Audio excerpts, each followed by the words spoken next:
السلام علیکم ناظرین، امید کرتا ہوں کہ آپ سب خیریت سے ہوں گے۔ آج ایک اور نیا بیان لے کر آپ کی خدمت میں حاضر ہوئے ہیں۔ مولانا حنان صدیقی صاحب کا انتہائی خوبصورت بیان ہے، تو چلتے ہیں بیان کی جانب۔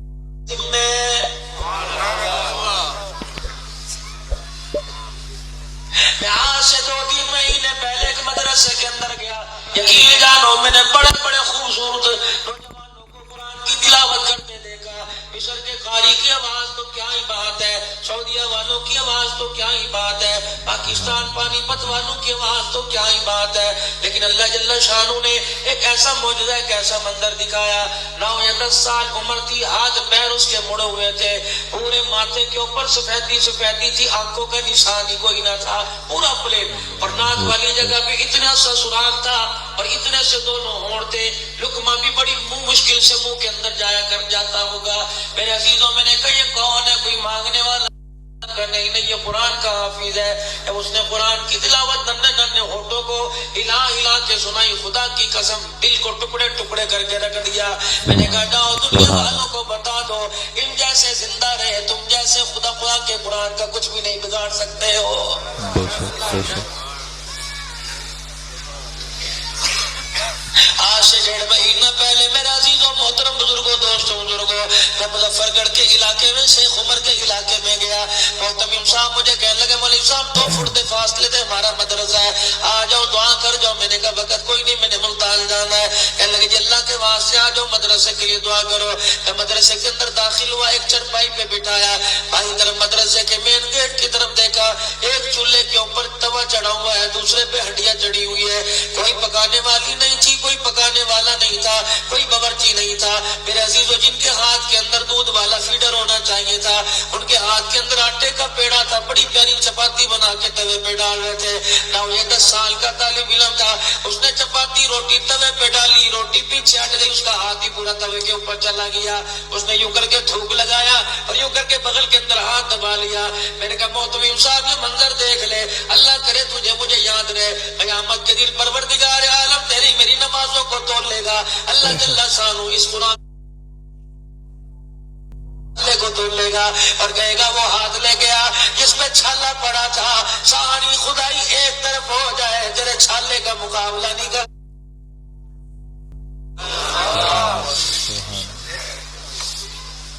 چھوٹا منہ بڑی بات کر کے جاؤں گا۔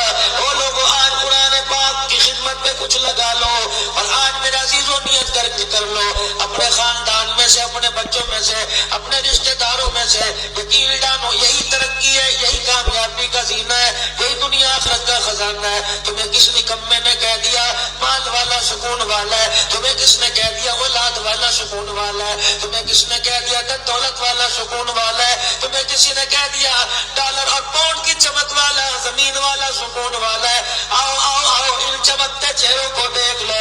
او لوگوں، مکان ساری زندگی ہو گئی، مکان تو دور کی بات ہے، ایک اینٹ بھی انہوں نے جمع نہیں کی ہے۔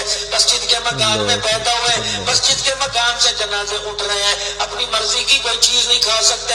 وہ تیرے گھر میں پکے گا، انہیں کھانا پڑے گا، ان کی تنخواہ انہیں اس چیز کی اجازت ہی نہیں دیتی کہ من پسند کا کھائے، من پسند کا پیے، ان کی تنخواہ ان کو اجازت ہی نہیں دیتی من پسند کا پہنے، من پسند کی جگہ پہ بیٹھے۔ یقین جانو 7,000 8,000 10 بچوں کا باپ شیخ الحدیث ہے، 12 ہزار پہ گزارا کر کے دکھا رہا ہے، فجر کی نماز اٹھ کے پڑھتا ہے، عشاء کی پڑھ کے سو جاتا ہے۔ اس سے پوچھو تو صحیح ہے قرآن تجھے سکون تجھے کہاں سے ملا؟ تیرے پاس پیسہ کوئی نہیں، تیرے پاس کرائے کا مکان کوئی نہیں، مسجد کے کوارٹر میں بارش میں جس کی چھت ٹپکنے لگ جاتی ہے، پانی بیڑے کے اندر آ جائے، بیڑے کے اندر گارا ہو جاتا ہے، کپڑے دھونے کے کپڑے دھوئے ٹانگنے کے لیے تیرے پاس تار کی سکھانے کے لیے جگہ نہیں۔ بتا تو صحیح کہ تجھے سکون کہاں سے ملا؟ یہ علل اعلان منبر پہ بیٹھ کے کہے گا لا الہ الا اللہ محمد الرسول اللہ، تمہیں کلمہ پڑھنے سے ملا، ہمیں کلمے والی زندگی اپنانے سے ملا ہے۔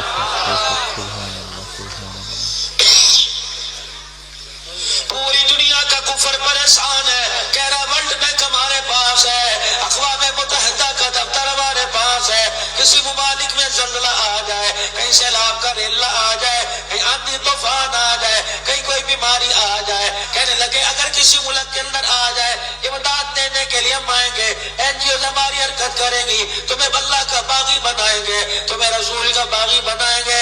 پیسہ ہمارے پاس ہے, ڈالر کی چمک ہمارے پاس ہے, پاؤنڈ کی ریل پہل ہمارے, تیل کے ذخائر ہمارے پاس ہے, سونے چاندی کے پہاڑ ہمارے پاس ہے, دھات پتل لوہا ہمارے پاس ہے, ہوائی نظام ہمارے پاس ہے, زمینی نظام ہمارے پاس ہے, تیل کے کنووں پہ ہمارا قبضہ, اور لوگوں زمین پر ہمارا قبضہ. پوری دنیا کے اندر ہم جھوٹی سپر پاور ماننے جاتے ہیں. ہمارا ایک ایک کمرہ 1-1 لاکھ ڈالر کا بنا ہوا بیڈ روم ہمارے پاس ہے. ہمارا ایک ایک کمرہ 1-1 لاکھ ڈالر کا بنا ہوا بیڈ روم ہمارے پاس ہے, اے سی روم ہمارے پاس ہے. خیرت کا جنازہ نکالنے کے لیے, طرح طرح کی خواہش پوری کرنے کے لیے ہر چیز ہمارے پاس ہے. لیکن ہمیں سمجھ نہیں آتی. پاکستان والوں, اللہ اکبر, کامے والی پولی والوں, خیر پٹا میں والی والوں, حاصل پور والوں, ہمیں سمجھ نہیں آتا. صبح ایک آدمی جسے چائے ملتی ہے دودھ کم ہے, روٹی ملتی ہے اس کے اوپر گھی کوئی نہیں, سالن ملتا ہے اس کے اندر مرچیں کوئی نہیں, یہ کھا کے جب باہر نکلتا ہے چوک کے اندر 12 گھنٹے کھڑے ہو کے فروٹ کی ریڑھی لگاتا ہے. جب اسے بھوک لگتی ہے 10 روپے کی 2 روٹیاں لیتا ہے, 10 روپے کے پکوڑے لیتا ہے, 2 روٹیوں کے اوپر پکوڑے رکھتا ہے اور بیٹھ کے کھا کر سامنے والے نلکے سے پانی پیتا ہے. اپنے سر سے کپڑا اتار کر اپنی ریڑھی کے اوپر ڈالتا ہے, اپنی ریڑھی کے نیچے سے کتا ڈبا سا نکال کر اسے زمین پر بچھا کر جون جولائی کی گرمی میں دھوپ کے نیچے دھوپ موجود ہوتی ہے, درخت کے سائے کے نیچے سو جاتا ہے. ہم پریشان ہیں, ہمیں وائٹ ہاؤس کے اندر وہ سکون نہیں ملا جو ریڑھی فروش کو زمین کے اوپر لیٹ کر خراٹے مار مار کے سکون مل رہا ہے. بتاؤ تو صحیح, تم گولی بھی نہیں کھاتے, تم ڈپریشن کی گولی نہیں کھاتے, بتاؤ تو صحیح تمہیں سکون کہاں سے ملا؟ خیر پٹا میں والی والوں, جامعہ عربیہ قاسمیہ والوں, مولانا عبدالحی صاحب کی دعوت پر آنے والوں, آج پورے کفر کو بتا دو ہمیں سکون ملا جناب محمد الرسول اللہ صلی اللہ تعالی علیہ وسلم کی مبارک زندگی اپنانے سے, مبارک زندگی کو عام کرنے کی وجہ سے ملا. اور لوگوں تمہارے پاس مال کی چمک ہے, ہمارے پاس کلمے کی دولت ہے. اور لوگوں تمہارے پاس پاؤنڈ ریال ہے, ہمارے پاس آمنہ کا لال ہے. لیکن ہائری میری بدنصیبی, ہائری میری بدنصیبی, جن کے طریقے کو, جن کی شان کو, جن کی عظمت کو پروردگار عالم نے آسمانوں سے اونچا کر دیا, آج اس کے امتی کا حال یہ, جب تک جمعۃ المبارک کی نماز پڑھنے کے لیے خدا کے گھر میں میرے عزیزوں جانے سے پہلے جب تک اس کی سنت کا جنازہ نہیں نکال دیتا, اس کے 2 فرض کا سجدہ ادا نہیں ہوتا. دعویٰ تو اس کے رسول کا اتنا بڑا, ڈنمارک کے اندر گستاخی ہو گئی, فرانس کے اندر گستاخی ہو گئی, وہاں کے وزیر اعظم کی تصویریں اپنے زمین پہ لگا کر اوپر پیر لگ کے کھڑے ہو گئے کہ غلامی رسول میں موت بھی قبول کا نعرہ لگا دیا. یہ کون سی غلامی ہے؟ اپنے گھر کی بیٹیوں پہ دوپٹہ پسند نہیں. یہ کون سی غلامی ہے؟ بیٹھ کے تجھے کھانا پسند نہیں. یہ کون سی غلامی ہے؟ پیشاب کر کے استنجا کرنا پسند نہیں. یہ کون سی غلامی ہے؟ روٹی کھاتے ہوئے اللہ کا نام لینا پسند نہیں. یہ کون سی غلامی ہے؟ کھانا کھا کے شکر الحمدللہ کہنا پسند نہیں. یہ کون سی غلامی ہے؟ موت میت کے اندر نہ اللہ راضی نہ اللہ کا رسول راضی, شادی بیاہ کے اندر نہ اللہ راضی نہ اللہ کا رسول راضی.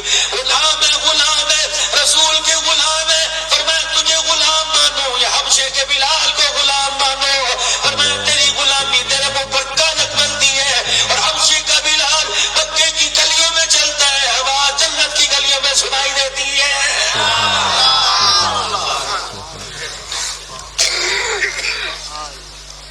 آج تھوڑی سی بات ہو جائے,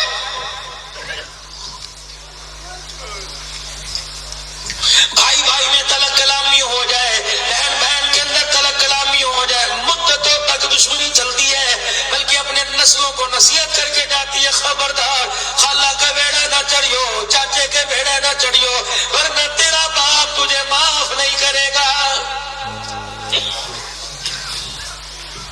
ہم نے ایسے بھائیوں کو مرتے دیکھا جن کے جنازوں پر ان کے بھائیوں نے ان کے گھر میں آنا گوارا نہیں کیا, اور لوگ جنازہ پڑھ کے چلے گئے, انہوں نے قبر پہ مٹی ڈالنا گوارا نہ کیا.